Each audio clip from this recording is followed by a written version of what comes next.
মোহামেডান ক্লাবের নতুন সভাপতি হলেন আমজনতা উন্নয়ন পার্টির প্রতিষ্ঠাতা তথা নওদার বিধায়ক হুমায়ুন কবির। শনিবার দুপুরে নতুন সভাপতিকে মোহামেডান ক্লাবে সংবর্ধনা দেওয়া হয়। গত কয়েকদিন ধরে ক্লাবের সদস্য সমর্থকেরা তৎকালীন সভাপতি আমির উদ্দিন ববির পদত্যাগের দাবি করছিলেন। তার জেরে শুক্রবার আমির উদ্দিন পদত্যাগ করেন।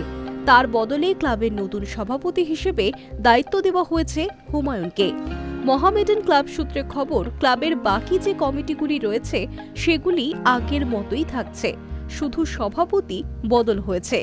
নতুন সভাপতির অধীনে ক্লাবের কাজকর্ম কিরকম হচ্ছে এবং আর্থিক সংকট মেটে কিনা তা আগামী 1 মাস ধরে পর্যবেক্ষণ করা হবে।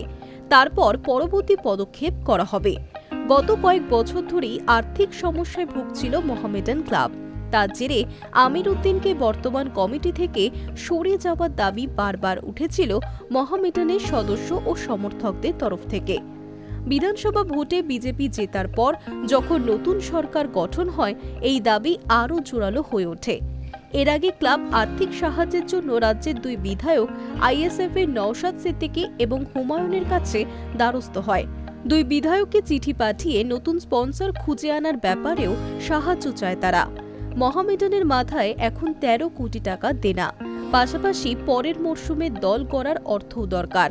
কিন্তু ক্লাবের হাতে অর্থ না থাকায় গোটা প্রক্রিয়াটাই বিষ পাও জলে। কয়েক মাস আগে নওশাদ জানিয়েছিলেন, ইস্টবেঙ্গল এবং মোহনবাগানের পাশে যেভাবে দাঁড়িয়েছিলেন তৎকালীন মুখ্যমন্ত্রী মমতা বন্দ্যোপাধ্যায়, ততটা মোহামেডানের পাশে দাঁড়াননি। তখন দাবি করেছিলেন চাইলে তিনি স্পন্সরের ব্যবস্থা করতে পারতেন। পরে হুমায়ুনও মোহামেডানের অচলাবস্থা কাটানোর ব্যাপারে আশ্বাস দিয়েছিলেন। 2 আলাদা রাজনৈতিক দলের বিধায়ককেই চিঠি পাঠানো হয়। এই বছর প্রথমবার যোগ্যতা অর্জন করে আইএসএল খেলার সুযোগ পায় মোহামেডান। তবে তাদের খেলা অত্যন্ত হতাশাজনক ছিল।